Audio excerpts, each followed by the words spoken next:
welcome to another episode of Chatty Broads with Bekah and Jess.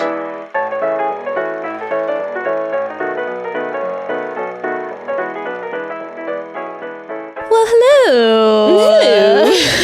How are you today, Broads? I have only 2 speeds now. I only have good morning, like I that, know. or hello, Mrs. Doubtfire. Like, I mean, Ty Pennington or Mrs. Doubtfire. I feel like there's really only 2 ways to start a podcast. It's either like Hype City or you're kind of like, hey everybody. That just feels wrong. I know. Doesn't it? I know. I feel like Hey, a lot of guys. podcasts start organically, which I do like that too.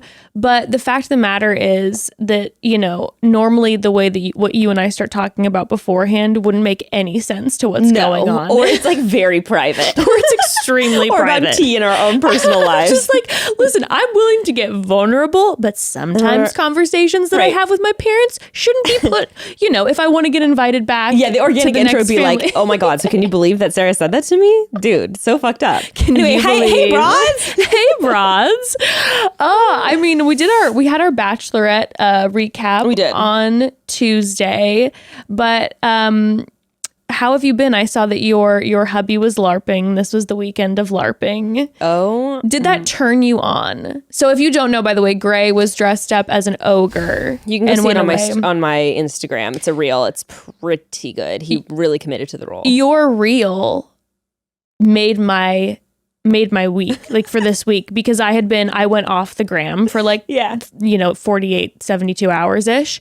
And I went back on and I was like, how in God's name did I miss this? Of all weekends that I take off, the bachelor party, oh my God, I couldn't handle it. It was, you know, I wouldn't say it turned me on, but it was more like I was like proud. I was like, oh, out of all there was 18 of those guys on a 40-acre plot in Big Bear. That is, well, okay, that's first of all, a large bit of land. Yeah. And then, but a lot of people too.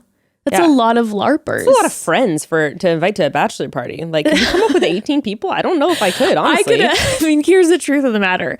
I have like maybe 3 really close friends. And then you have all the friends. And then I could invite the friends but the friends that also add, you know, the stress friends where you're like, I don't know if these people are going to get along. And so is it worth the anxiety to invite these people? I don't like hosting for that reason because I'm just like, I hope no one feels left out or 1 or 2 people don't know anyone. And then I have to hang out with them. I don't even like to host a bonfire at our house because I get so nervous. Like Evan is the king of like, let's invite everybody over and have a bonfire. And I'm always like, what if it gets awkward and then I'm the one who has to stay here? I like to bounce around in peace when I want a peace. Not to mention there's no, like I said, there's no pressure because if you're the host, then you have to make like if there's someone that's a little lonely or isn't getting along, you have to like talk to them. I already feel that pressure when I'm like at a public. Absolutely. If I go to a restaurant and I see someone sitting by themselves, I'm a little bit like, are you good?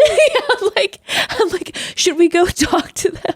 I literally did it the other day when I was with 2 friends. There was a girl sitting by herself. She looked sad at a restaurant. And I'm like, I have to go talk to her. And my friends were like, we haven't seen you for a minute. And I'm like, I just feel like I have to. Okay, doesn't that like, it's kind of the good thing, but then also doesn't sort of make it worse because then that person knows that you're noticing them being alone? I know. I had the internal battle. Right, you have to use your intuition, your judgment. I'm like, I don't want to go up to this person and make them feel shamed. Hey, just so you know, you seem like quite a loser really right sad. now. You seem so sad. So I legit just sat in my seat with my other girlfriends and I tried to get eye contact with her for as long as possible until she finally made eye contact with me. And then I saw there were tears in her eyes. So I went and talked to her. Spill the tea. She was having a fight with her boyfriend. Okay. Her fiance, excuse me. Having a fight with her fiance and Where were you? I was in Palm Springs. I guess this was like 2 weekends And ago. why was she was by herself at the restaurant? No, her girlfriends were also there with her, but they kind of ditched her because she wasn't being a good time. Oh yeah, because her and her boyfriend were fighting. Now, I had a combined feelings about this because on one hand, I go, how fucking dare these girls leave you in the dust, da da da da da. Sure. But on the other hand, I've been in situations before where you do have the friend who always has an eternal problem and you're like, I need boundaries, and we're on this getaway for the first time in however long. You and your toxic boyfriend are always fighting. Yes. And I'm not going to sit around and deal with this for my bachelorette party. Exactly. So oh my gosh, I'm so sorry. Boris is literally losing his mind. Okay, sorry. I put Boris away. He was just trying to protect people from breaking in. That's sweet. AKA the delivery man. No, but yeah, it's but then yeah, there's that boundaries thing. So I was like, I really didn't know, where. Yeah. I didn't know. I couldn't quite gather what the vibe was because I did one side of the story.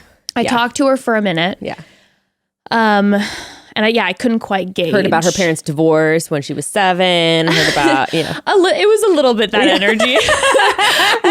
Luckily, the BF called. The fiance called like 10 minutes into the conversation, and she was like, "I have to get this," and like ran off, and it was like a whole thing. It was like an open air restaurant, where you can like go in and out because it was like at the hotel or whatever. I'm sorry. Is this going to be insensitive? But like, if I'm on a weekend trip with my girls, and even if Gray and I have a serious fight. You know what you do? I'm sorry. You know what you do? You go. You fake it. You fake it and you text him furiously in the bathroom in between drinks. No.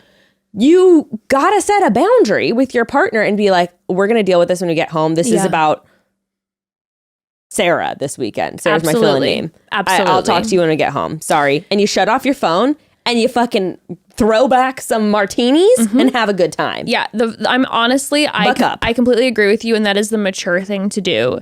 And the fight will be there when you get home. Yeah, like truly, it will. It will be there.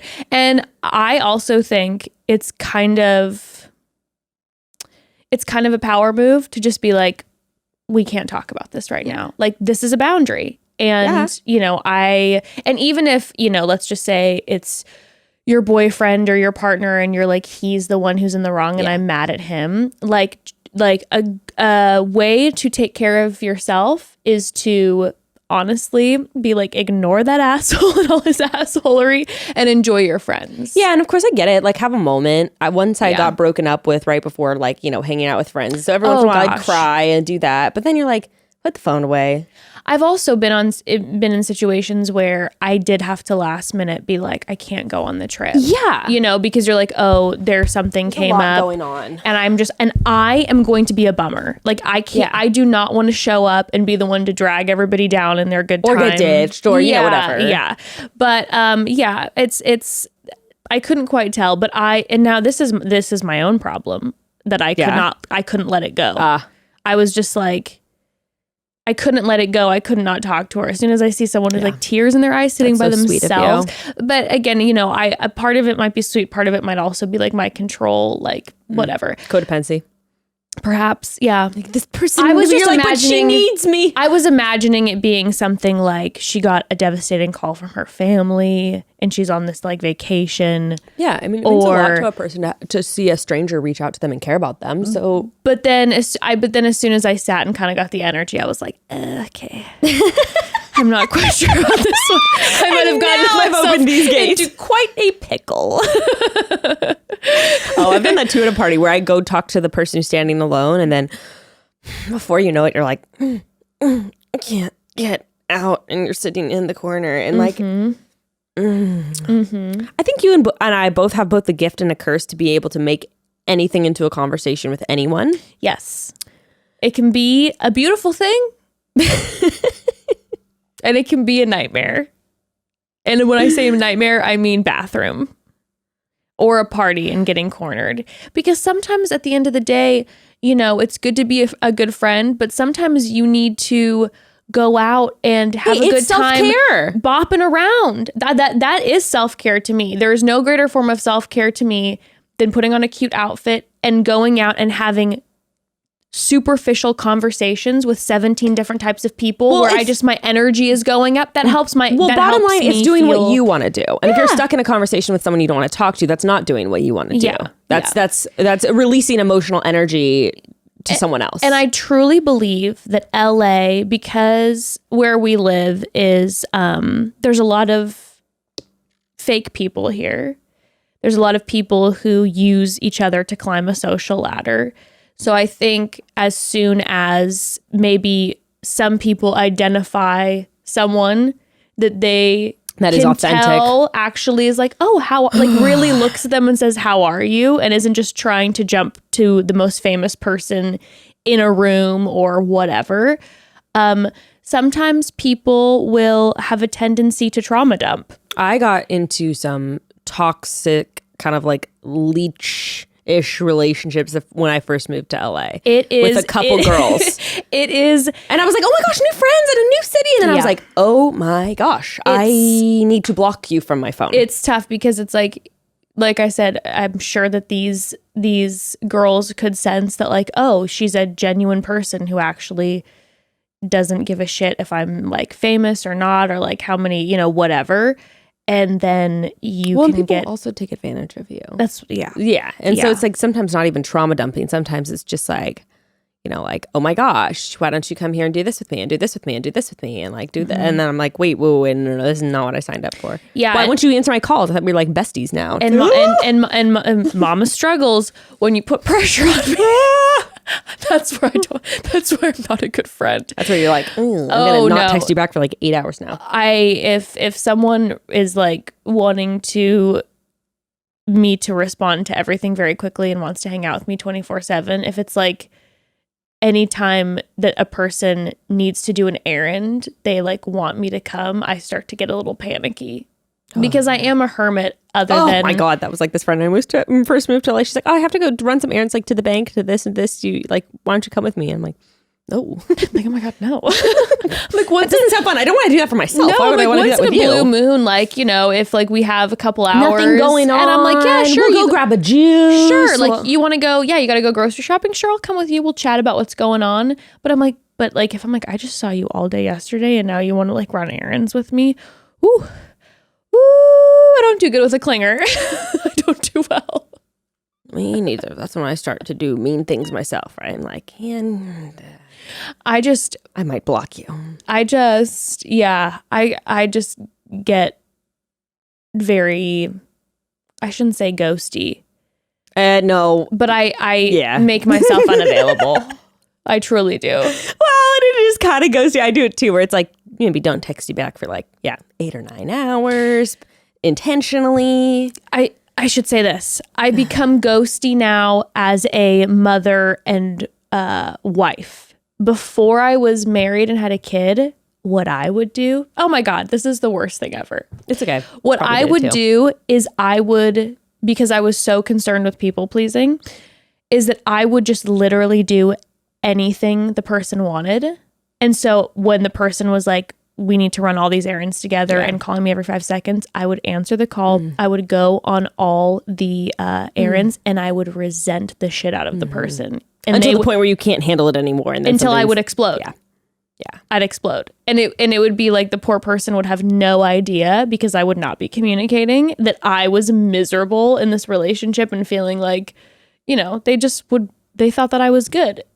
And I would just be like, resent the person and be like, can you believe this person? And it's like, of course, you're not saying anything otherwise. So what I used to do, and you know what, I've gotten a lot better now. I just don't even get into these kind of friendships with people anymore. But what I did is I would do like the gradual slip away, where it'd be like, you know, you start only responding to every other thing, and then you start you make excuses so you can only hang out once every 3 times they invite you, then once every 4 times, and then eventually, you know, maybe they give up. But then I had someone call me, and I had to tell her like, I just think we're different people going in different directions. And then I've talked about this on the podcast before, I know, but I'm still kind of traumatized from it. She's like, no, but like we're so similar, and she was like trying to fight for our relationship, for our friendship. And you're like, I don't want you to fight for me.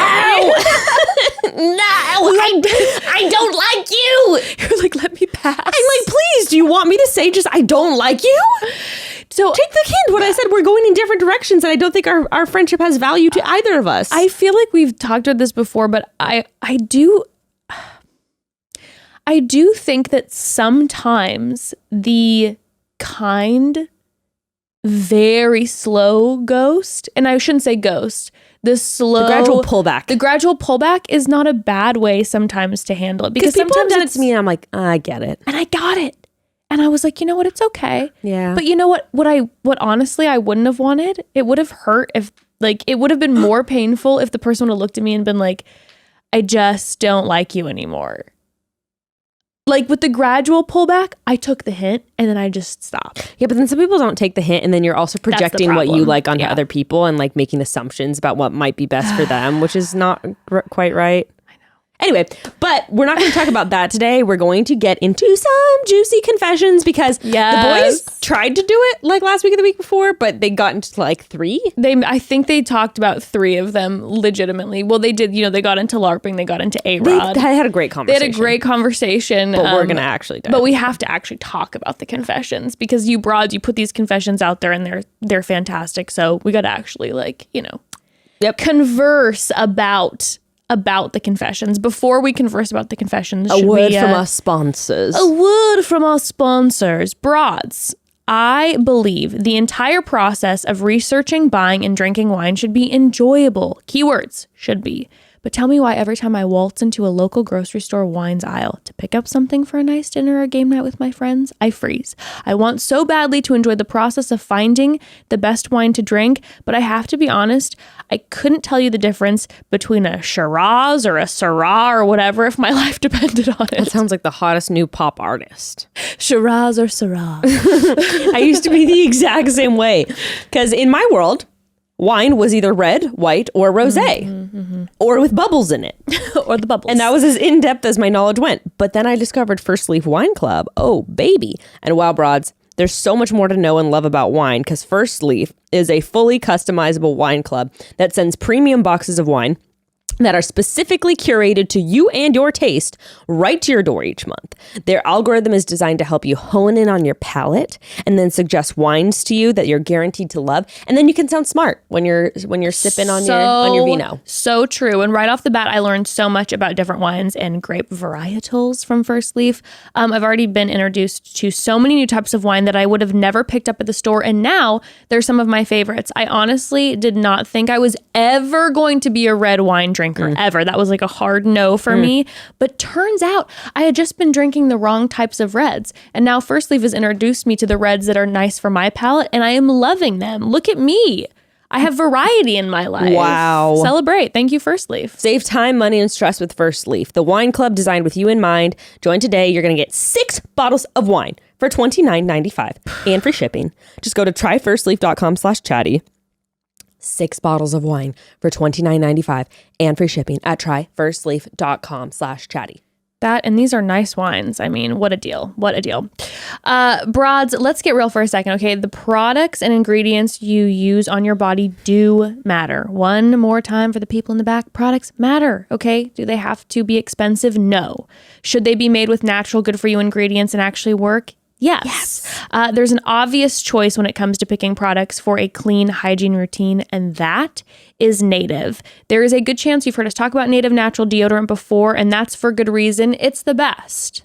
Not only does it keep you smelling fresh all day, but it's aluminum free and made with wholesome ingredients that you're familiar with, which is really the way that it should be when you're putting things in and on your body. Am I right? But broads, natural deodorant is just a small portion of what Native has to offer because, in fact, Native is on a mission to overhaul your entire hygiene routine, and they've got you covered with body wash, toothpaste, and their newest product, SPF. Oh, I will preach until the day I die that SPF is your best friend when it comes to taking care of your skin. You should be wearing it all the time.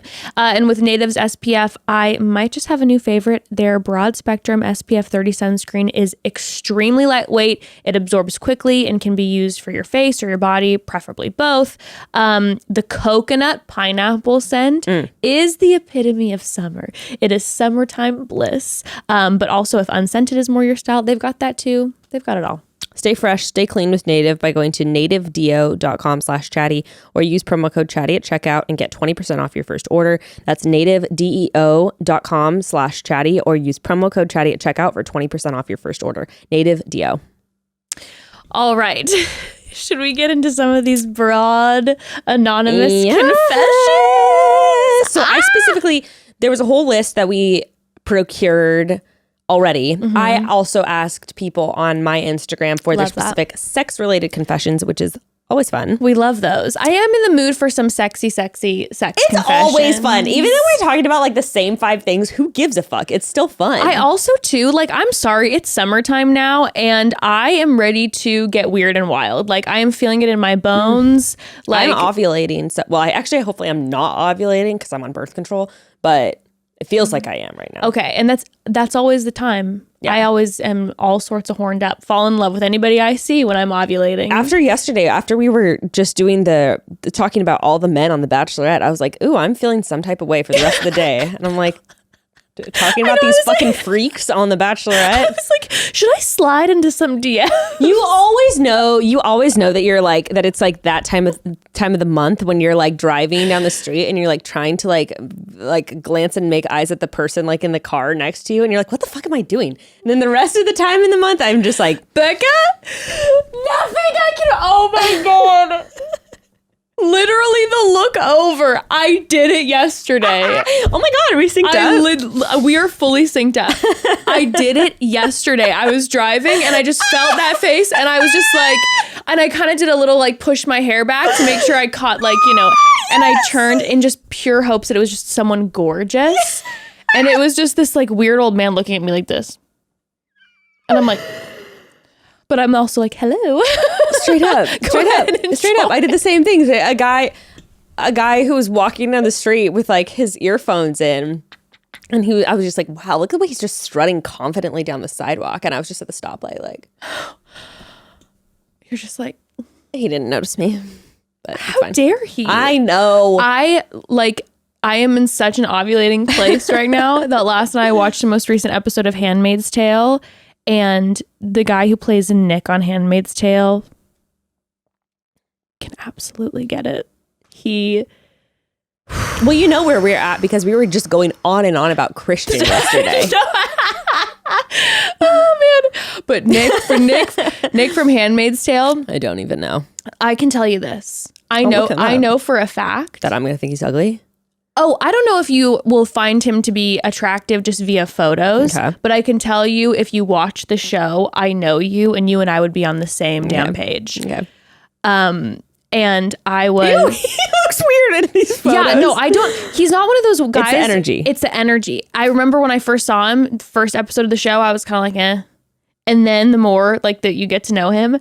And the episode from last night's Handmaid's Tale, there was a moment that was so romantic and so like emotional and to me hot because I'm ovulating that I then saw on Dumois that he lives, the actual actor lives in Silver Lake near where I live. And I considered like going to Silver Lake and like driving by the coffee place that he was spotted at and just being like, should I just wait? And I told Evan, I'm like, I feel like maybe it's my long lost love. Yeah. And I should just be like sitting outside this coffee shop and wait for him. And Evan's just like, don't you think half of America thinks that about him? And I was like, but things are different with us. Okay. I understand. Sir? I always know I'm ovulating when I'm like maybe it's time to consider an open relationship. And then the rest of the month I'm like, oh, as if I have the time and energy and even desire to just try to coordinate having sex with someone else. Dear God. I feel you wholeheartedly. Yeah. I in my ovulating time went away with some of our old high school friends this past weekend to Palm Springs, and your girl over here was like foursome lecturing. No, definitely not. God bless. Love you guys. But your girl was lecturing all of them because all of them have been married like us since we were. And I was literally cornering all of them and being like, do you think that you have a healthy relationship right now? Like, can I talk to you about non-monogamy? And I was like preaching the whole weekend because, and I was also like, I'm watching some of my old friends' relationships kind of fall apart in certain ways. And I think that there's a lot of people, again, who have the desire for non-monogamy, but haven't felt free to talk openly about it because they're coming from purity culture and the church culture and all that. So I made it my destiny this weekend to have comfortable conversations with the people that I knew had kind of been thinking about it and internalizing it. I love that. But it was definitely, my level of passion was coming from ovulating. Yeah, and your defensiveness, you're just like, there's no. it was getting, there were, at one point, there was a jacuzzi moment that was like, I need to calm down. It was, I literally, like, should have had a podium in front of me. You and I would have been unstoppable. Oh, it would have been, if you would have been there. That wouldn't have been bad. They probably wouldn't have wanted to go on another weekend getaway with you guys. No, probably not. We would have been too much. They would have been like, what have you involved yourself? Well, it's just like, you can make your relationship whatever you want. And isn't that amazing? That's what I was saying. And I was literally like, I'm like, it's like, if you're so happy in a monogamous relationship, that's amazing. But like, there are things about a non-monogamy and talking about the jealousy, even if you're just exploring that. And I was preaching and I was on one. So I apologize if you were with me and it was too much, but I feel like they enjoyed it. Yeah. I mean, it's good to hear different perspectives. I'm going to tell myself it's good to be right. That they enjoyed it. It's good to be right, isn't it? I mean, come on. Okay, I have a really good one to start out with. Yes, let's dive in. Just because this is just hilarious and such a nightmare to me. Yeah. Okay. My first night living in a new city, I took home a guy twice my age who had been buying me drinks all night. He was having trouble getting hard, so he started begging me to pee on him, and he said that would help. Okay. I kicked the dude out of my apartment only to find out he lived next door. Oh my God. I thought this was just a pee story. And I was like, okay, I get a lot of those. No, she kicked him out and he lived next door. Oh my God. Dude, that's worst case scenario. Especially if you're like, if it's like no, get the fuck out of here. Like, I don't want to pee on you. Oh my God. Imagine the anxiety every day having to get your mail, having to, I almost said pick up the newspaper. If that's something people do. Having to walk out to your car. Anything. Also then maybe the anxiety on his end being like, I don't want my pee kink shared and shamed, and like worrying that she might pass it along. She's just posting flyers throughout the neighborhood. Apartment 1401 wants people to pee on him. Now, what a tragic situation that the hookup didn't go well, because I know. If you have a fun little fuck buddy who lives in the apartment with you where there's like no emotions I've dreamed attached, of that. it's a dream. Never happened. Do you know one of our friends had that situation? And she would tell me the best stories ever. Like, we would be... And it was truly just friends and lived right by you. I mean, how amazing. Nothing on either of their parts. No emotional strings attached. 100% just sex. Both of them ended up getting into a relationship and while they were living. And they're like, oh my God, good for you. Amazing. But like, he happened to have like the penthouse apartment at the top. So she would just like, when she was feeling it, like we would go out for drinks and she'd be like, perfect. Yeah. And then she'd be like, I think I'm going to text such and such. And because he lived in the apartment, she could text him at like 2 a.m. and be like, I'm coming back. Like, are you awake? And if he was awake and not with anybody else, he'd be like, yeah, I'm down. Come on up. And she would literally go up. Would they spend the night at each other's apartments, or would they just go back to No, they would just go back down to their own apartments. It wasn't romantic at all. And it wasn't like, and they weren't even like friends. She said, I think the longest that she ever stayed in his apartment, like after sex, was like maybe an hour afterwards, or like they had a drink and kind of like laughed about some stuff. And then she just went back down. It was purely sex. I feel like I'm so bad at that because I have such an active imagination. I feel like whenever I hook up with someone, I kind of just realized that's what it is. I start imagining like how amazing it would be if we were in this like relationship and lived in the same apartment and like, it'd be like friends. Did this. Yeah, exactly. And I think that's my problem. So then like sometimes, yes, and then I try to make something happen that I know deep down like isn't going to work. But my imagination and my fantasizing about like all these wonderful like movie like scenarios start bubbling up. I am such a sucker for like a movie like scenario date. You are always surprisingly more romantic than I think you're going to be. Very much so. Because you're very like blunt. So sometimes in my head I'm like, oh, I feel like Bekah would be the type that it kind of be like, we could have sex and we're good and da-da-da. But you are very much so like fantastical. Yes. For me, it's all about the scenarios and situations. I like stories. Your life is a movie, baby. Yeah, life is a movie and I'm the star. So I think I've told you, right, about like the best first date I ever went on. I think so, but refresh me. Okay, I'll just tell it again because it's my favorite. Because again, it's a story. It's a story. Okay, I feel like I remember a little piece of it, but I want to hear the whole thing. Okay. Take me on the journey. Okay. I just love telling about it. So me and this guy, actually, I went with one of those toxic people I first met in Hollywood when I first went to LA. But of course. We went to this party on the tallest building, the opening of the tallest building in Los Angeles, in downtown, the Chase building. Mm-hmm.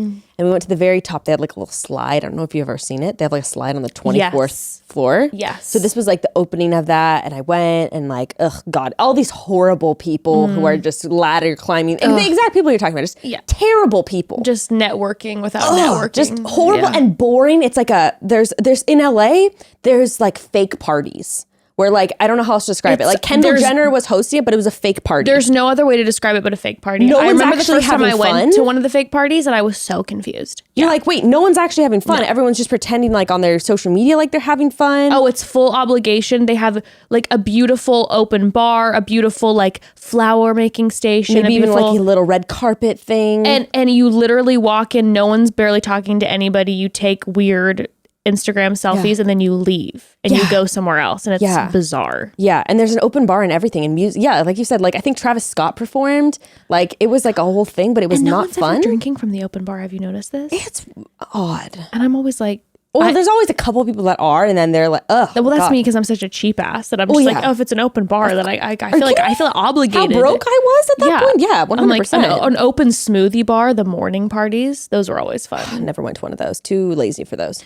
But I mean, they were boring as shit, but free smoothies, and I would just like feel like a fake little yoga session that lasts like 15 minutes. No, for real, it would be a 5-minute yoga session. It'd be like, come join us on our patio for yoga. Yeah, and you'd be like, that yoga session was literally me being in, Shavasana?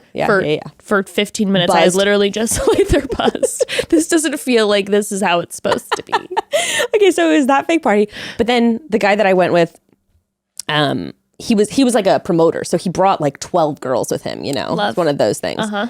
So then I meet this guy and he's like actually funny and actually interesting. And we both conveniently like didn't mention that we had, significant others, but we didn't kiss or anything like that. But then he and his friend, just the two of them, like took me out to some other bars at the end. They're like, let's get out of here. This is boring. Like, so we went to some other bars.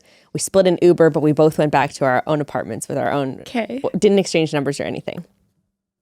Then a year later, A year later, I had followed him on my Instagram, but he hadn't followed me. Okay. Whatever. A year later, I liked one of his photos and he instantly messages me and like, oh my God, like I've been thinking of you and I couldn't remember what your name was. And so we start messaging on Instagram and like kind of flirting, sexting back and forth. He's like, one day I'm driving like home from my nanny job or something. He's like, why don't you just like come over? I'm like, and my heart, of course, is like racing. I'm like, oh God, I don't know if I can do this. My heart's racing. But I'm like, okay, fine. And I'm so anxious. I was never one to do this. Like, it's just too much for me. Too much pressure. That's nerve-wracking to go just straight to someone's house. Yeah. Like that you've never hung out with. Well, and the implication was we were like immediately going to have sex. And I was just like, especially because you guys have been sexting and stuff. I was like, I don't know. Oh, I'm like, I need a week to prepare for this. I need a week to prepare. If you and I have been sexting and the first time we're going to meet up, we're going to have sex, I need to be... That's very important to me. I need to be feeling fully perfect. Oh my God. If that's just what we're going to do. And not to mention it's so much pressure that I probably won't feel very like comfortable and open because I'm just going to be like, there's too much pressure. So, I'm just like, fuck it. I'm going to do it. And so I show up at his house and we start talking. And then he's like, you know what? Like, why don't we get lunch? So we don't automatically have sex. I'm like, oh, fine. Oh my God, thank God. Love that. So he takes me in his like old vintage muscle car and we go driving to get lunch. And then he's like, hey, I just bought this piece of property on top of this hill. Like, let's drive up to it. So we drive up to the top of this hill. Nah, it was like a really cheap plot of land that he had like dreams of one day building a house on type thing. It was like a $50,000 plot of land. I mean, he got a loan on it. He like begged the guy if he could like to think that it wasn't actually his piece of property, but go ahead. Maybe, even better. So he takes me to the top of the property. We're looking out over the city. We're eating lunch. Then we see this old abandoned house. Then he's like, he's like, I always like wonder what's up with that house. And I'm like, let's go check it out. So we drive through this windy thing in his old car up to the house. We break into it. I suck his dick in one of the rooms. It's amazing. Well, not really, but it was fun. we're like, yeah, we started making out of the house. So yeah, then we did our little sexual thing. Then we come out of the house and it's surrounded by cops. And then we almost get arrested. And then he's like, oh, I'm sorry. Like, and then he's just like, I'm sorry. We were just having fun, just like exploring the house. They let us go. We see on one of the other little hills. This is like in East LA, you know, where there's all those like little rolling hills with houses. Yes. We see a house with a trampoline. The trampoline's like kind of far away from the house. So we go and jump on the trampoline and then we lay on it, like looking up at the sunset, and we both fall asleep on the trampoline, just cuddling on the trampoline. And then for like 30 minutes. And then we wake up and we're like, oh my God, I can't believe we just napped on that trampoline. And then we went back to his house and then we had sex again. And he was like, oh, please like hang out with me tonight. I'm going over to my friend's house. And I was just like, no, I can't. I have plans. And I left. And that was our first date though. I mean, now I remember the dick suck in the abandoned house. This is a perfect first date. There's no first date that gets better than that. No. The playfulness and the adventure of that. Like childhood. The only way that it could get better is literally if it was just completely different. Like if it was like my fantasy is to have some fucking baller ass dude pick me up on a private jet, and then that's a different. But that doesn't feel as romantic, right? It was like a movie, the rich shit is more like, oh, this is a crazy story to tell my friends. That is pure romance. That is an indie rom-com, like true romance. Actually, yes, if you've seen that movie, yes, it's that kind of like that music playing in the background and the wind's blowing in your hair in the car. That is like your meeting. That is the energy of not you're meeting your forever love, but you are meeting the most passionate love of your life. The sex wasn't that good, but like that's that energy, right? Yeah. Where it's kind of like that's the person in the movie. It won't be the person you end up with, but it's the person that you never stop thinking about. And he's the one that beautiful babed me. He was the beautiful babe one too, you know. Wow. That's a pretty intense date for a beautiful babe. Yeah. Well, later on he did like how many other times did you guys go out? Well, so then I went on The Bachelor. And I feel like I've talked about him a lot. Who cares? Eric, if you think of me, I think of you too sometimes, only because of our romantic first date. I just love it. I pine for he's you. He's such a fun story. And he was also a really fun person. But we love those people. But he was the one I hooked up right before going on The Bachelor. Okay. And then I got back, and then is he the one that you called right after The Bachelor? No, I called all my ex-boyfriends and hooked up with them after The Bachelor. Love it. No, I mean, he just, I don't know. I felt like the chemistry was, I don't know. But regardless, super fun person. And he was the one that I would definitely like hit up. So we like hung out like a handful of times, but I feel like I accidentally put like the power move in his court. Because one night when he was like drunk at like 2 a.m., he invited me over and I drove from Mid-City to Lincoln Heights, which was like 45 minutes. At like 2 a.m. And then I was like, God, I made myself look so desperate then that I feel like he was like less into me because he could kind of like dick me around, you know? Mm-hmm. So then after The Bachelor, actually, we spent I forgot about this. We spent all New Year's Day together. And then he watched my episode of The Bachelor that night and then like text me this like drunken text at 1 a.m. where he was like, oh, I wonder if I still have it. You want me to read it? Yes, please. Yes, please. Oh my God. I love when we start reading old texts and DMs. Thank you for humoring me. This is so fun. Are you kidding me? I live for this shit. Okay. My heart's racing. Again, ovulation pounding through my body. Right? It's so fun. So fun. Okay. See, he was just text like sup tonight. Like, ugh, gross. Oh my God, you have still the texts. Oh, I don't delete any texts. I have texts from like 2016 on my phone. Oh my God. I'm such for these reasons. It's very important to me. It is very important. To be able to reference, you know? It is important. It is important. And he would just kind of like, I invited him into my birthday party and then he would just kind of like, then he made some excuse for why he couldn't come. And just like, Where you were never quite sure. Look at this text he sent me. Look at this. I feel like I've read this on Chatty Broads before. Broads, sorry if I've already done this before. I really don't think you have. I don't remember you reading a text. Okay. Maybe I'm just forgetting about it because I'm excited. He is. You really stand out on the show. You're going to be a star. And I was like, oh, thanks. I'm happy. So it should be. Congrats. Oh,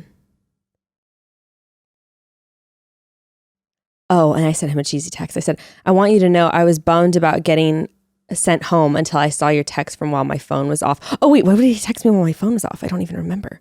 Let's see. Sorry, I'm just like, it's been so long. Every day he said, every day I don't hear from you, I know you're that much closer to finding love. LOL. He said, every day I didn't hear from you, I was proud. You did good. Like about the show. He was like, good job, hot stuff. Okay. So then. Oh my gosh. The occasional like term of endearment. Oh, that melts me. Okay. So, right? Yeah. I know. See, that's the thing. When he's mostly an asshole, but they send stuff like that to me, I was just like, oh. The occasional like gorgeous or like Beautiful babe. beautiful babe. Oh, also weird ones will bother me. Like one guy will say like sweetheart and I'm like, I will destroy you. No. And then another one, like the right person will be like will answer the phone and be like, hey sweetheart. And I'm like, oh, like the person who's been ignoring you that you have a crush on. I'm like, oh my God. We're in love. Nothing better than being ignored than having someone. Yeah, exactly. So bad. So I was like, until I saw your text from while my phone was off. And I was like, wow, thank God I'm not engaged because I get to make wonderful memories with people like you. So cheesy. Then listen to what he sent back at 2:13 a.m. I'm stoked to read this. You're an amazing person. You're beautiful and smart and creative, charismatic, funny, fun, athletic, a demon in the sack. I could go on forever. I'm glad I met you. You're special. I'm happy you found a platform that lets the world see that. You're destined for so much more than this, and I'm excited to watch it unfold, and even more excited to be some part of that journey. Today was great, just like every other day I've spent with you. This is going to be a big year for you. You have an incredible amount of opportunity ahead of you. I'll be here for support and encouragement. I'll never bring you drama or get in your way. Congrats, babe. You nailed it. Is that not the best text ever? I'm like, I don't think I've ever received a text so long from a man ever. That was like one of the best texts actually I think I've ever. That's an incredible text message. Yeah, I don't think I've received that nice of a text from my own parents. Like that is, yeah. And did you just melt? Oh, I melted. How many times did you read it over and over and over again? Probably a million. Oh my God. Yeah. I love the feeling of when you receive a text that like gives you that feeling in your stomach. I love the feeling of when you wake up the next morning and get to read it again. You know what I mean? Where you just read it over and over and over again. And like you like are randomly like sitting and then you open the text again and you're like, that's literally the nicest text I've ever received. No, that's an incredible text. I should frame it. Put it over your bed. I still keep all the notes. I had all these notes that my ex-boyfriend wrote to me. And I definitely keep them. I have them in one of my drawers. Sometimes I need to pick me up. I'm like, I do have the most beautiful eyes. I am the most fun person to hang out with. I definitely have screenshots. They're on my old phone, but I have screenshots of like specific, this is by the way before screenshots where I would literally have to like take like my friend's phone and like take a picture and then like send it to myself. Like take a picture of my text message of like old text that like from random guys or exes or whatever that like made me feel all sorts of ways. They're nice to reread. They're wonderful. My day's better now. Okay, so let's get into actual enough of my old dead love life. I love it so much. So let's do a break, and then why don't you pick out a confession or two? Okay, sounds great to me. Sounds great to me. A word from our sponsors first. A word from our sponsors. Okay, broads, you know those moments in your day when you just need to zone out, take a break, or reset for 10 minutes. I got into such a bad habit of scrolling social media during these times, and honestly, that's like the least helpful thing I could do for myself. So I was on the hunt for a way to take a break from my workday or pass the time, but in a way that kept my brain engaged, and that's when I found Best Fiends. Best Fiends is the digital puzzle-solving game that lets you zone out without falling down a social media rabbit hole. Very important for me in my everyday life. Very important. If you like solving puzzles, like me, this game is for you. There's so much strategy involved, which I love. They add new levels each week, so no matter how much you pick up your phone and play, there's always going to be new things to discover. But on the other end, If you only want to play once a week or once a month, you can do that too. Because with Best Fiends, you get the same engaging experience no matter how much or how little you decide to play. My family was on a little vacation, and honestly, it was so fun because we all had Best Fiends on our phone, and we would have these little competitions with each other, and the loser had to do the dishes. So, we were taking it very seriously. And because Best Fiends doesn't require internet to play, it's also a great thing to have on hand for, like, example, a car ride. It's fantastic. If you're a passenger in a long car ride, Evan was driving out to the desert and I was sitting there playing Best Fiends. With no service. With no service. It was fantastic. Best Fiends comes in handy way more than I ever anticipated. Yeah. And also I like it because I don't spend more time on my phone. I spend time playing games instead of being like on social media. So I just feel like it's better for my mental health. Yep, exactly. Download the 5-star rated puzzle game Best Fiends today for free on the App Store or Google Play. That's Friends without the R, Best Fiends. Broads, let's be honest. You could be the most amazing mother, daughter, wife, employer, manager, son, father, whatever. But everyone needs an escape, a moment to completely let go of your responsibilities, relax, and let your pleasure be the only priority. Speaking of ovulating. I know, speaking of ovulating and us being all sorts of turned on. These moments can be really hard to come by, though. And look, we get that, but I cannot tell you how much better life is when you take a little bit of time for yourself.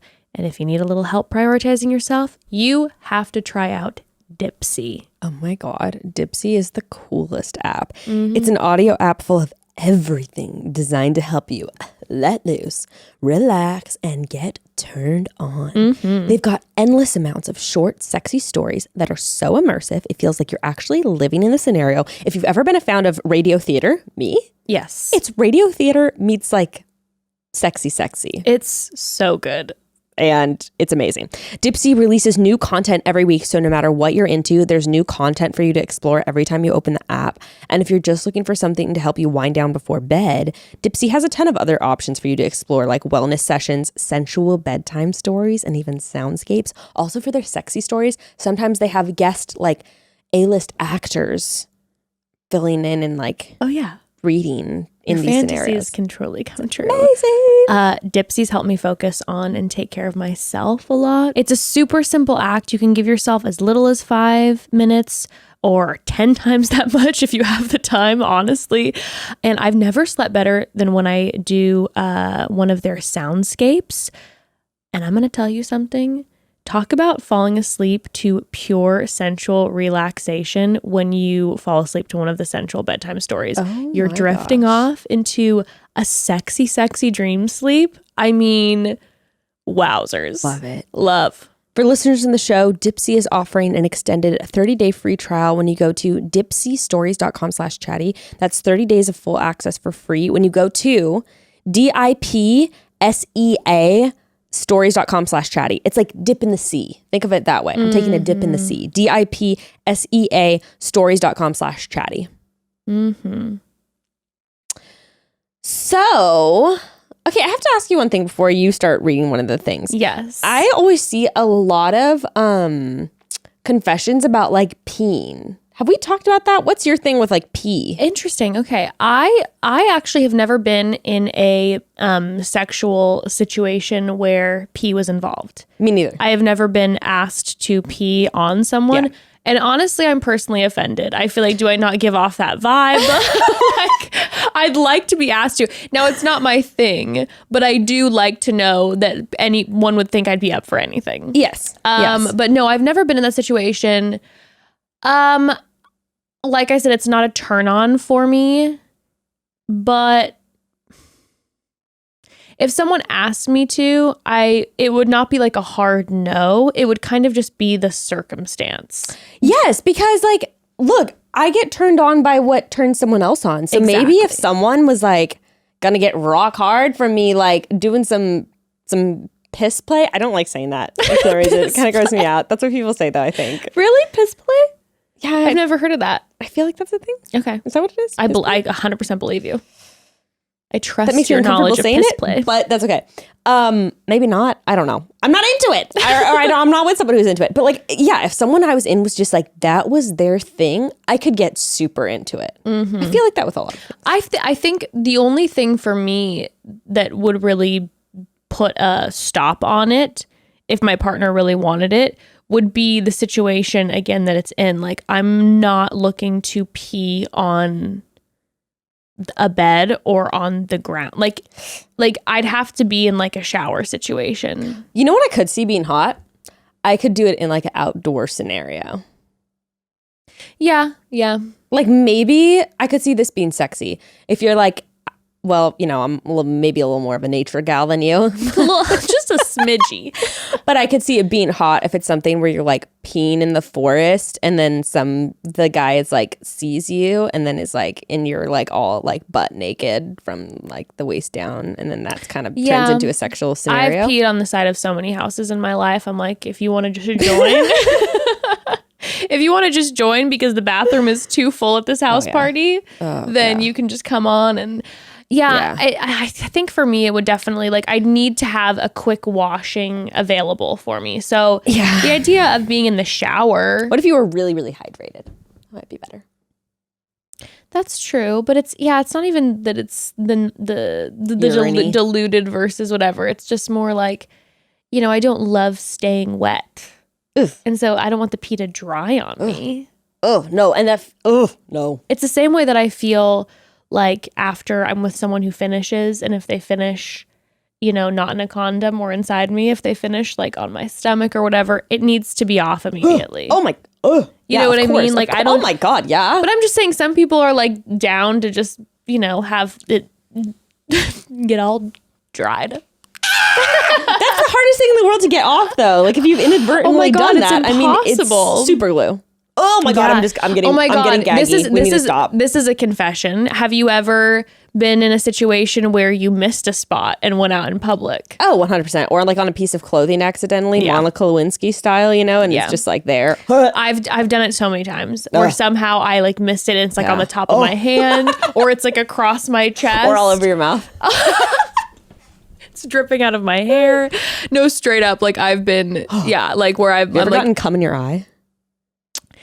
Yeah, it is the worst thing in the world. I see. I shouldn't say that it's gotten like the corner and I was able to kind of get it out pretty quick. I haven't gotten it like proper, like in. Well, I don't know if anyone's like cum in my eye, but like inadvertently got in my eye, and that is, you might as well just pour bleach in your eyes. Oh, really? It hurts so bad. Oh my God. I don't know why. Now I just am curious.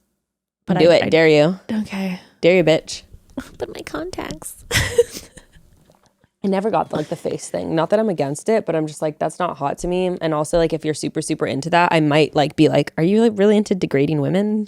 Yeah, I don't mind it, but I'm also not like, the hair. I mean, that's a no for me. That's a no. With my alopecia, you know, for me, once you're gonna have to cut that shit out. Yeah, it's like once I wash the hair, like I'm putting dry shampoo in because I'm not trying to wash it constantly because of the alopecia, because then more falls out when I wash it. So I'm not looking for you to like do that in my hair. Okay, so I have to say that going through a lot of these confessions, there is one that is a common theme. It's kind of like a both and.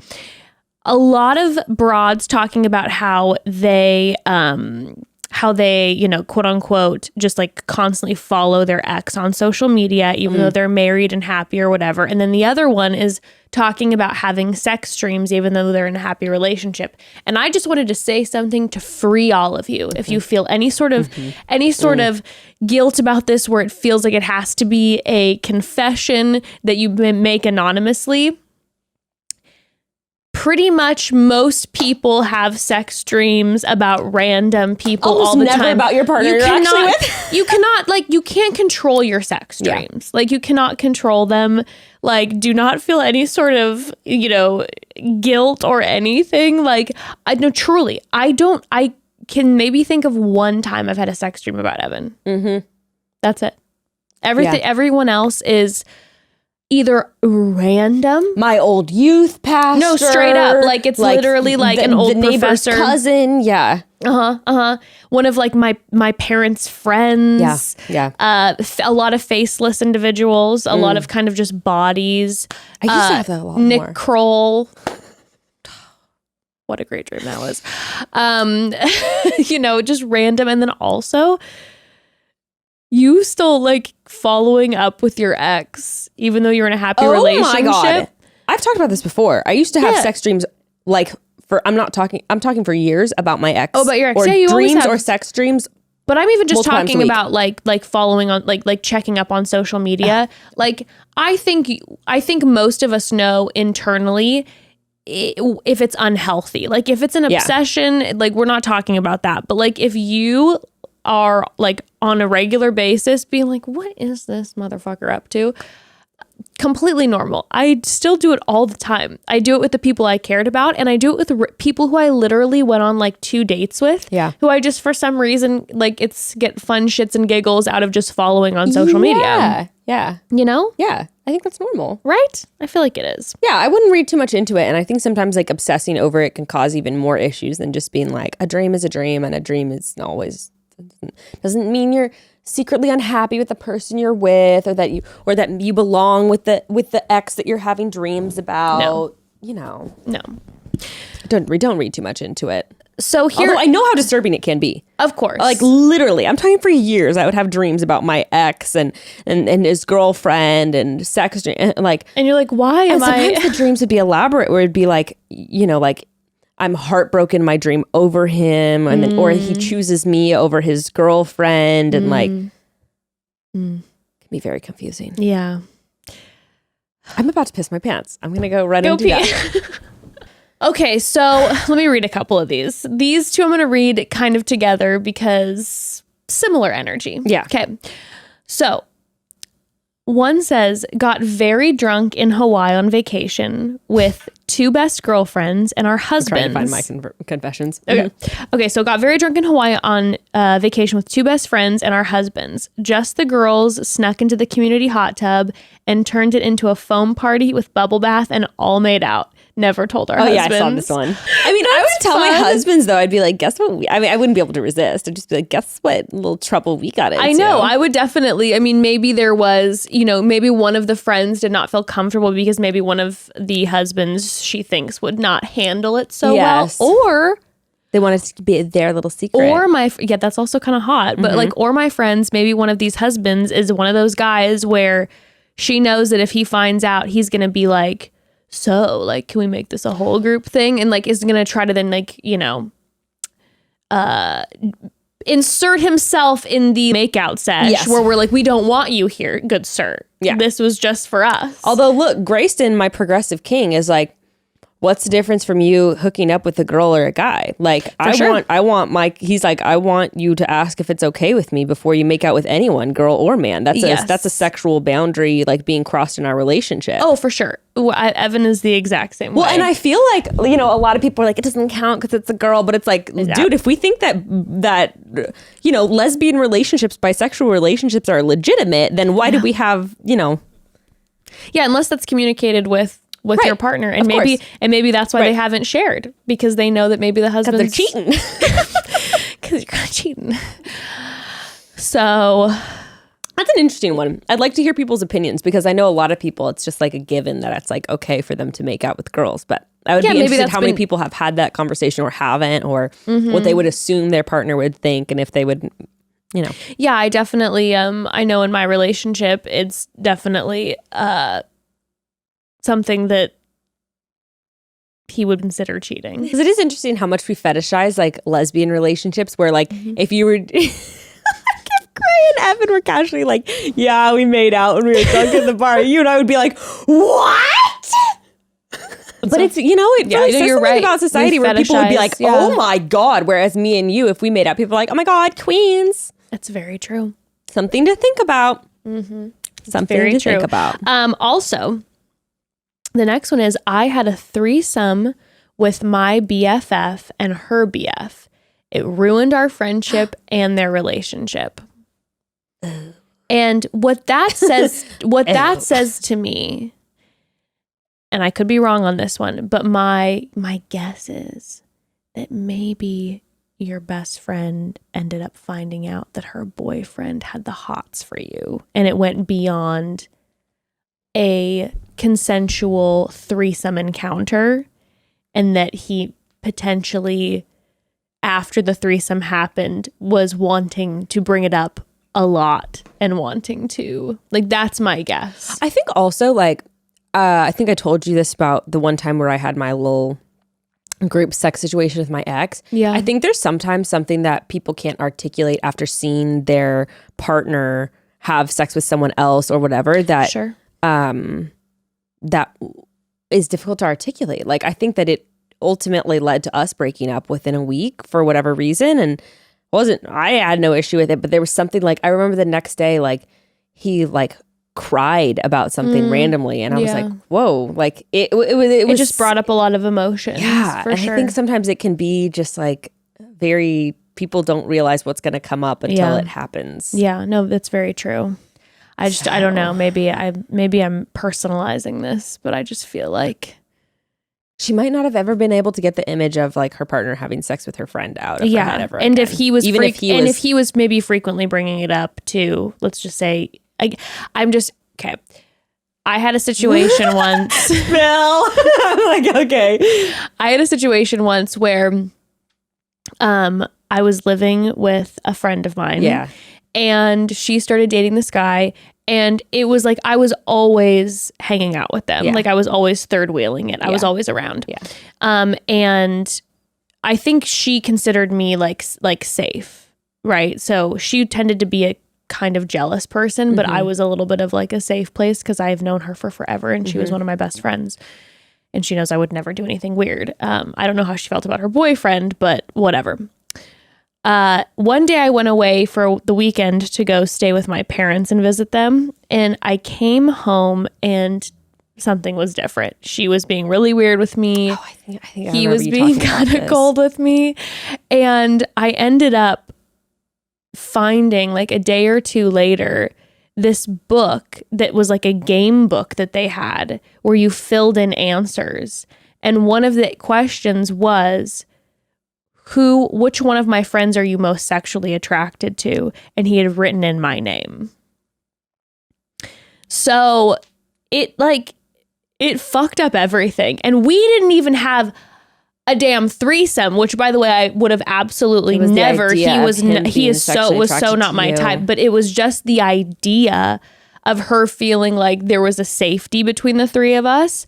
And now all of a sudden she lives with me. I'm her roommate, and he literally practically lives with us because he's here 24 hours a day. Well, guess what? They were not over at the house very often. I pretty much had an apartment to myself for a year, which I did not hate. But it made everything so beyond weird. And I never told them that I saw that book. Because I'm like, this is going to be even weirder if I bring this up to her and say, hey, just so you know, I know that your boyfriend's the most sexually attracted to me out of all your friends. Which, for the love of God, I'll never know why. Again, jealous person. Why would you put yourself in that position and ask that question of a partner? That's just wild. If you don't want to know, don't ask. If you don't want to know, don't ask. I think where people don't think it's going to upset them until it does. Yeah, I know. This is a rule. It's kind of remember what Lisa Vanderpump was saying, where she was just like, it's not going to be the same once it actually happens. It's true. I try to live by this rule in my relationships are just, I know that I maybe tend to not get as jealous. I used to be so jealous, but just in general, I tend not to pose questions to my partner that I think there's even a small chance that I am going to get defensive about or not ready to hear. Like you can't put your partner in those situations and put the pressure on your partner and try to create a safe space for your partner to be honest, knowing that there's a chance that you might not have a great reaction to it. Sometimes you're a little drunk, and so you're like, come on, who would you fuck most of all of our friends? And then you're like, ah!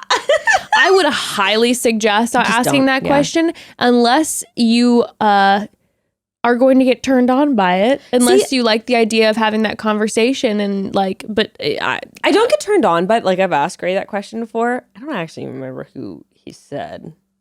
Don't remember. Yeah, I have no idea. But it didn't turn me on, but it just also didn't bother me because I just feel like sexual attraction is something you just can't help. It's like you can't help it. Like he asked me about which one of his friends, and I was like, "Yep, I know exactly who it is." But I should say there's a different conversation between sexually attracted to and like emotionally attracted like to. who would you be most likely to be in a relationship with out of my friends? That's definitely a different question. Well, the fact of the matter is that the book that they filled out, there were numerous questions. Have you and Evan answered this to each other? Yeah. Okay. It doesn't bother you. No, it doesn't bother me, but it would have absolutely used to bother me. And honestly, I will say this, I'll be vulnerable with you. It would have depended on who he said.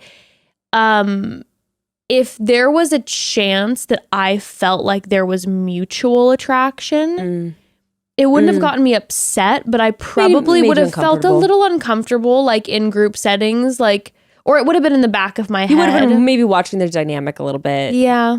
I could understand especially that. because the person that he said was someone that like they have a very playful relationship. Yeah. So I would have been like, it wouldn't have upset me. It just would have been more like, it would have bummed me out that I would have been more aware of it because I love their relationship. They have such a great friendship. And then I would have just been gotten in my head too much. Wait, so that was who he said or it wasn't? It was. Oh, it was. But then it didn't bother you? It didn't because I don't feel like... Threatened. Yeah, I just don't feel threatened for some reason. Like I said, they're playful and they're flirty and they've always been like that. But it's just the person doesn't bother me. But there is that unspeakable thing that for some reason, if maybe it would have been someone else, it might have bothered me. Do you think maybe it's because she feels you trust her? Yeah. That's probably what it is. You trust her and she's going to be... She would never do anything. That's true. To hurt That's you, true. You know? Yeah, I Because fully there's some trust friends her. that are maybe a little more shady. Yeah, where you're a little bit like... Gonna keep an eyeball on him, just like right. Great. I thought that I'd be like when you guys went to go, grab dinner with some friends and I wasn't there, that I felt, yeah. Do you, like, is there a question of if Evan asked you, you know exactly who it is? Like, you mean for me? Yeah. You know what's really funny is I literally, his friends, there is no one. And when I say no one, I can tell you people I know that I'm absolutely sexually attracted to, but his friends, no one. Like I literally have to think of like some random person from the past that I'd be like, I guess. Yeah. And it's not even like a friend of his. Yeah. It's like, it's honestly, it's upsetting because I'm like, I wish there were a little more. That would be a little fun, but there's nobody. There's definitely people like I've told him, who I know that I'm very attracted to. Yeah.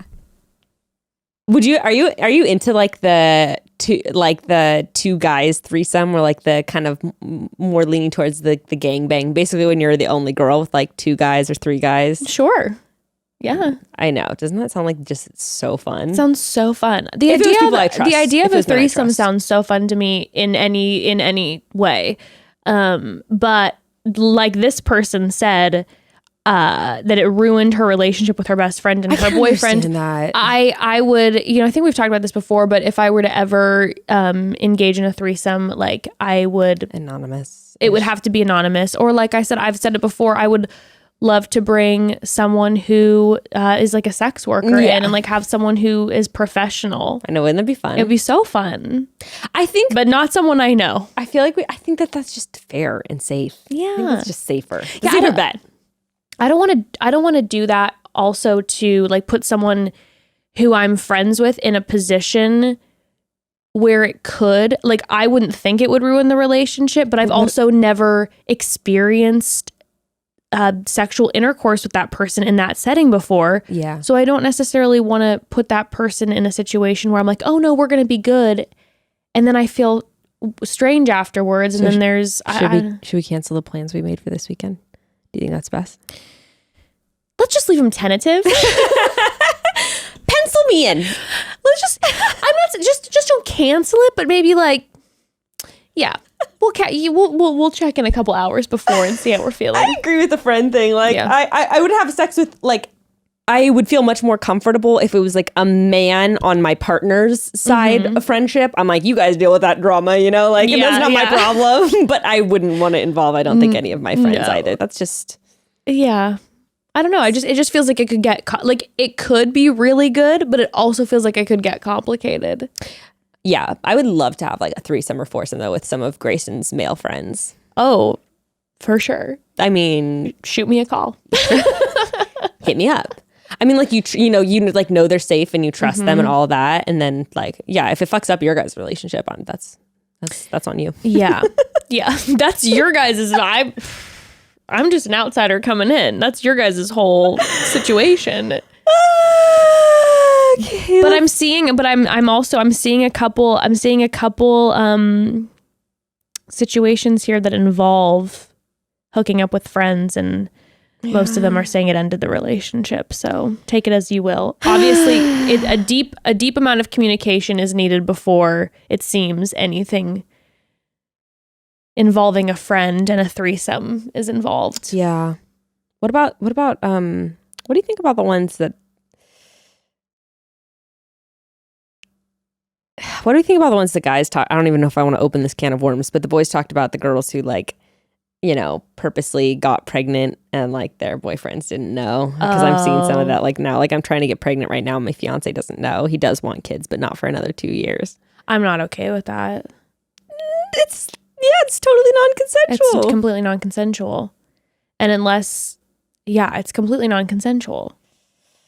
That's going to be a no for me. You can't do that. I feel like I subconsciously did it when Gray and I got pregnant with Ruth. Okay, but we talked about that. Yeah, but it was definitely not intentional. Like it was subconscious. You felt like it was intentional that you got pregnant? I don't feel like it was like, I want to get pregnant with him. I feel like in the back of my head, I was like, but what if like it happens? Like this would be interesting. Let's just do it. Just like, everything's fine. And in my head, I was like, but maybe I'm gonna. And I think that that's maybe your. I don't think that's right. I think by the way, I want to clarify. Like I'm not saying that's right. But I also think that there was a part of that where that's like you're thinking constantly. And I think you map out potential scenarios about everything. Yes, welcome to my life. Right? So like when you're having a sexual encounter, you're thinking about every scenario. Yeah. A possible scenario in a sexual encounter is getting pregnant. So to me, that's just you're processing everything versus I am with someone who does not want to be pregnant and I'm going to secretly try to get pregnant. Well, that's the thing. Okay, so that's the difference too. Like I feel like I told him like, okay, just ejaculate in me, even though I knew like I might be ovulating, and he made that choice to do that anyway, which is that's not right. But I also think like that's not right, period. And he and I have talked about that, but I feel like that is different than being like, I'm taking my birth control, babe. Or poking holes in the condom. Like that's pretty diabolical. He knew he was taking a risk because he knew I wasn't on birth control. Yes, that's what I'm saying. It was communicated. You're not on birth control. You are taking a risk. He could have pulled out. You said do it and he consented. Yeah. Versus I am taking birth control and you're actually taking like a sugar pill. He's like, we're good, babe. You're like, we're good. He's like, show me your tongue. And then you just literally have a sugar pill on it. You're That's what Gray does. He's like, this is like in prison. We're going to put you show me, I lift up your tongue. Okay. You're like, all right, I'm taking it. No, that to me, no. I truly don't want to get pregnant right now, by the way. I just want to make that clear to everyone. You're like, I'm really not trying. Really? That's a cutting a hole in a condom. Like, I mean, come on. Like that is, it's so wrong. It's so wrong. I almost have, this is a controversial take, but I almost have a little bit more, like, this guy says he doesn't want to do it for 2 more years, but he does want to have kids with her. And, like, I could have a little bit more grace for that. I know that's kind of fucked up, but I do have a little more grace for that. You mean just because he's saying like I want to have kids with you, but he's doing that whole thing where like it's not the right time right now. No, to me it says. I mean, I think it is wrong. It's wrong. It's all wrong. You're right. Now, granted, if someone's like, I never want children, and you do that feels more extreme, but or they haven't consented to having kids with you. Like, that's a different scenario. Other than this person being like, I want to have children with you. One's more extreme, right? But all you're wrong. Right. You're right. You know what I mean? It's 100% true. You're it's right. all wrong. But one feels more terrible. Yes. That was some wild shit. I've also seen a lot saying like, oh, I can't, like didn't think I was able to come with guys, or like I never able was with like 3 guys, or only 2 guys have ever made me come and neither of my boyfriends have. Like, I just want to throw out some stats with you. Throw out those stats, baby. I'm probably going to fuck up all of them. I could look them up right now, but I saw a stat the other day that was like 90-something% of women can come on their own. And it's like only something like 40-something or 60-something. Anyway, way less of a percentage can come with a partner. Mm-hmm. I'm like, honey, there's nothing wrong with you. No. Who's the common denominator here? Well, I guess you're the common denominator, but who's the... Well, how is this scenario shifting? It's the other person. Yeah. Which I don't... And also when people say that, I feel like they're like, tell your boyfriend to try harder. Just a little thing from Becca's corner, from my opinion. Mm-hmm. Generally, that shows me is that, one, your boyfriend actually might be trying too hard. Yeah, sure. And my advice is, 1, bring in a toy, and 2, take everything 10 times slower. Mm-hmm. Take 10 times as long before you allow someone to touch your genitals. Mm-hmm. And because that's the thing that guys always do. They're like, here, we've been making out for 2 minutes, let me finger you. Sometimes it's great. But if you're someone who that is having a hard time coming during sex, I would recommend maybe setting a rule like, you have to wait at least this amount of time before you're allowed to, because that can really arouse you to have like a little bit more of a tease longer. Mm-hmm. Take everything slower and remember that there's nothing wrong with you. It's just you might not be, there might be too much pressure on you, or you might not be comfortable enough to relax enough with this person to come. Amen. Self-exploration is also always wonderful, and figuring out maybe the way that you can make yourself come via, whether it be... But that's the thing. It says 90-something% of women can already come on their own. No, I know. So I'm saying if you can find different ways to make yourself come on your own, and maybe find the one that you feel most relaxed in, that you can then bring your partner in on it too. Because I know there are some ways that like I can get off that feel more complex, or even more like, I don't know if I'm fully relaxed having a partner do this to me. Oh yeah. But there are other ways that it's like, oh, I can come this way and I can easily kind of feel comfortable directing a partner, like literally hold this toy and we're good, and it's not this whole like, okay, well, because there's some ways where you're like, okay, if I put a finger here and then I put another finger here and then I do that, and it's just like a whole thing that it's like, you don't necessarily want to have to explain all of that to someone because it just feels like too much. Yeah. And I can speak from experience, just like with my, like when I was younger too, I always felt a lot of pressure if someone was like watching me. I could literally be doing the exact same thing that I would be doing, and having someone else there and feeling the pressure of them being there would be enough where I could be doing the exact same thing I'd be doing alone, but I'd be like, I'm not feeling any kind of like turned on sensation, because like it's so much pressure. So, I feel like it all comes down to relaxation. Yes, it could be something as simple as, and by the way, this sounds like the most ridiculous thing ever, but I was having a conversation with a friend the other day. It could be as simple as turning the goddamn lights off, because my girlfriend has been struggling, like orgasming with her partner. And I ended up finding out that they tend to always have sex midday. So the natural light is coming in. So, you just there's so much awareness, fully like, exposed. Yeah. And so, if you're trying to relax, a lot of people cannot relax. I know I have to be in a very specific mood to have like the light pouring in and being sensual and sexual and like orgasm freely. I have to be in a very specific place.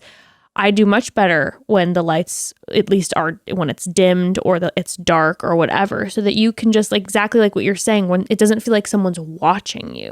Yeah. Right? I also think like for people, like for me, having like a little bit of sexual trauma, what really helps me is to set boundaries so I know what to expect. So sometimes like something that could be really helpful for you is talking before with your partner and be like, next time I have sex, I actually don't want you to do any penetration or like touch me with your hands at all, but I would love if you massaged my breasts while making out with me, and maybe you could be touching yourself.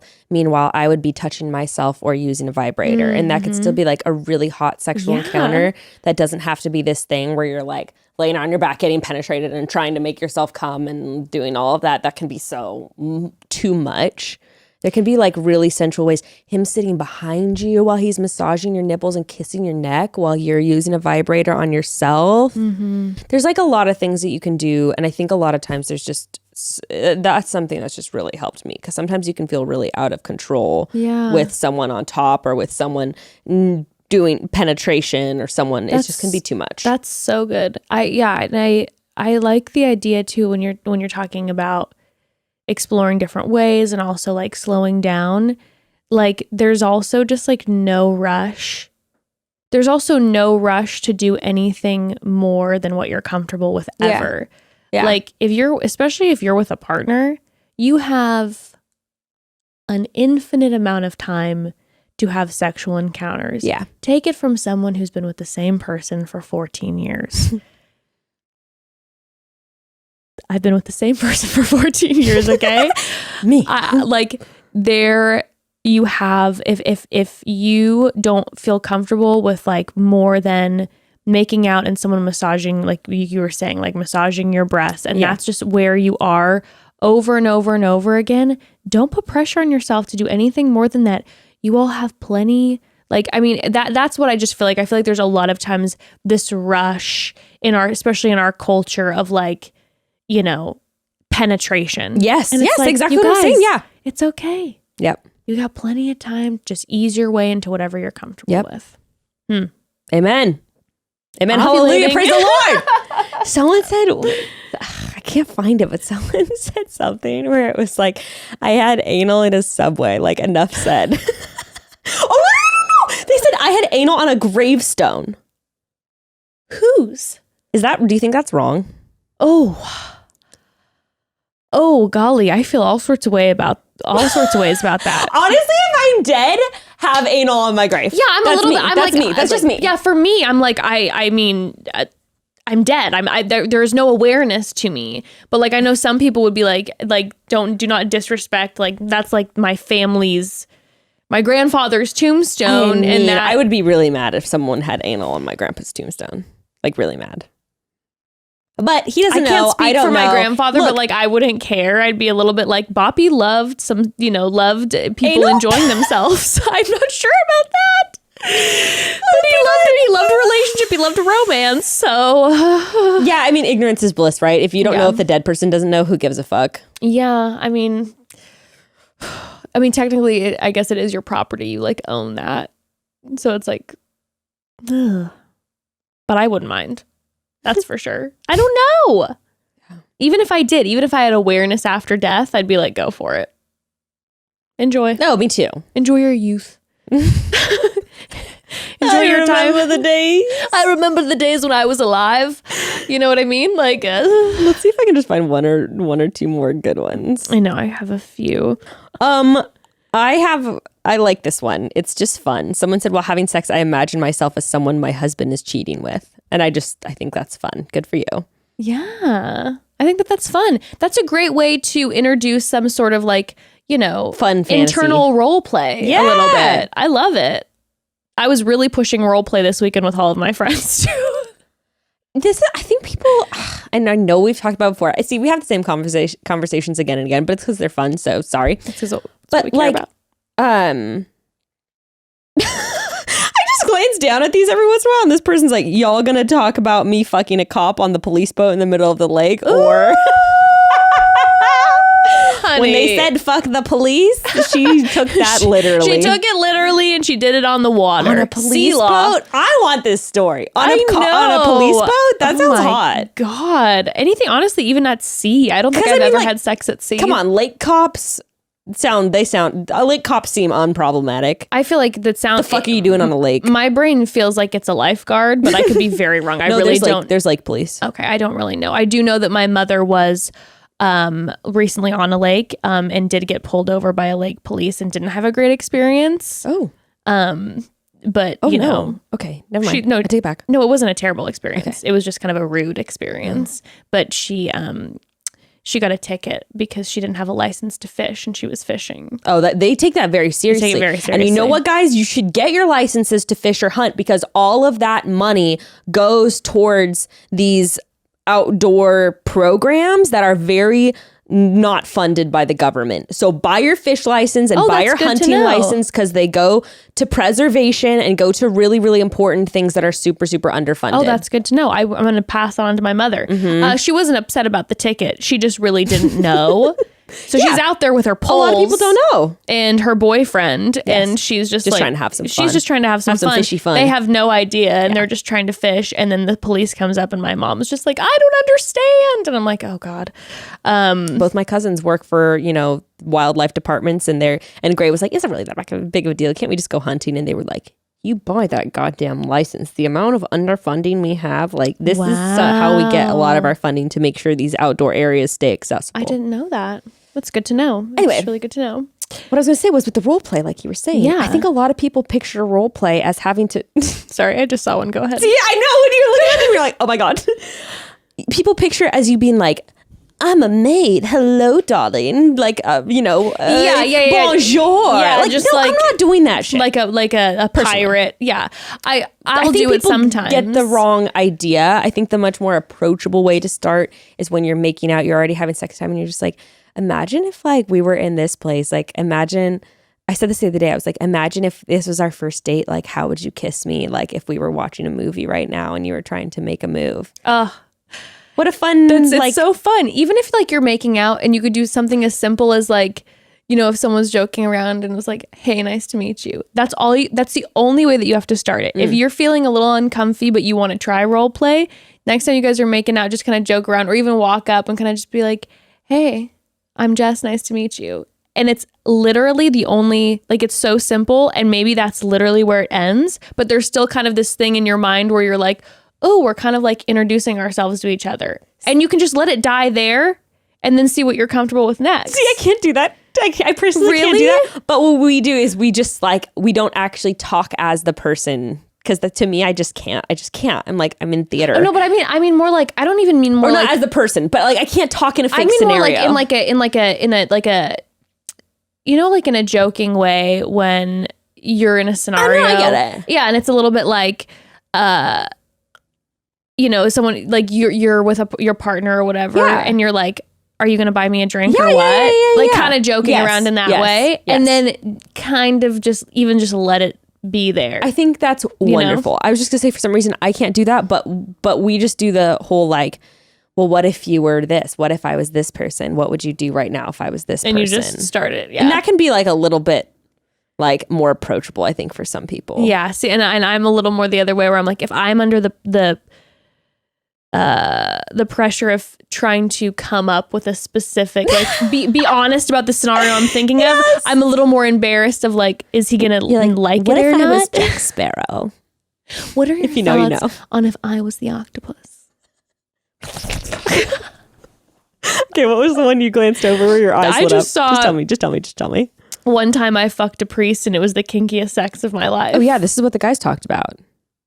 The guys read this one. No. Listen to how crazy this is. They talked about it on a previous episode. Oh my God. And then someone put that confession down and I don't think they saw it. They were talking about... Are you sure? I'm almost they were just positive. talking about a sexy priest, I think. I think they read Are you this one. sure? Almost. No, I know it was. I feel like that was the episode the week before they were We talking listened about to a it in the sexy RV. priest. Anyway, doesn't matter. I'm pretty sure they read this one. Even if they didn't, regardless, the sexy priest thing, hot. I mean, if anyone's seen Fleabag, that's I all never you need watched to know. season 2, but I guess I should. It's just so good. Yeah. Woo. I like Fleabag. Oof. That's definitely... Pick one profession or one thing that you're going to you're going to want to have sex with this person in this profession, scenario, role, whatever. Are we talking about a specific fantasy like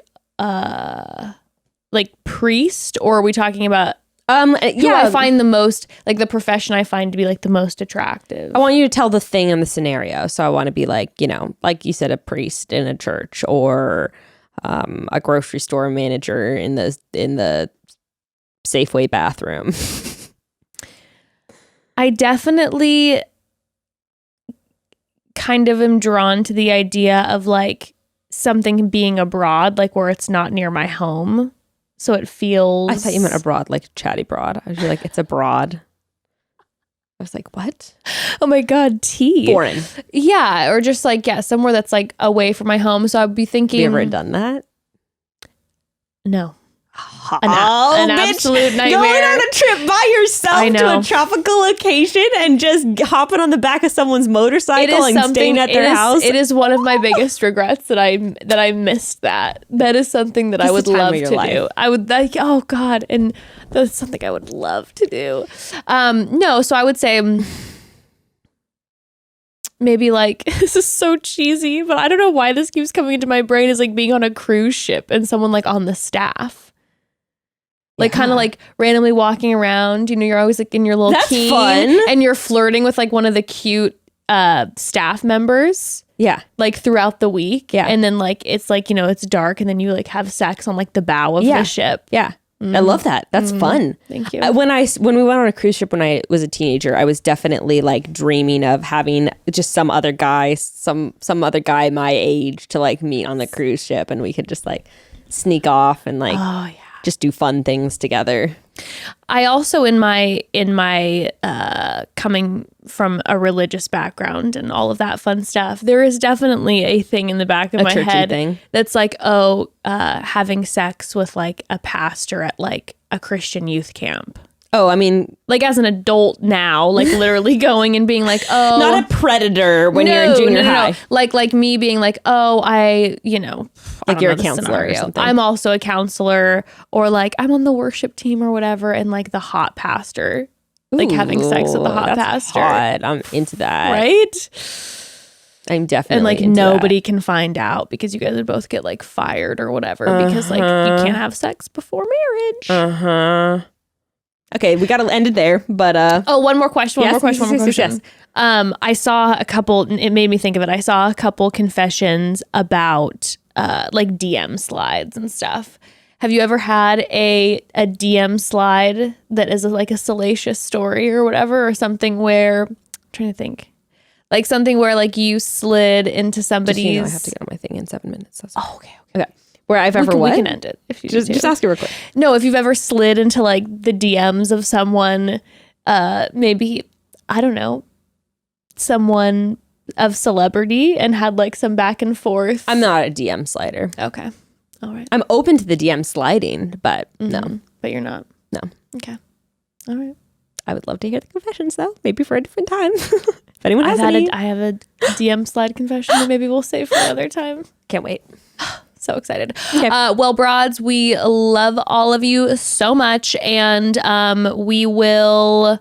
First of all, thank you so much for sending us some of your confessions and being open and vulnerable and honest with all of us.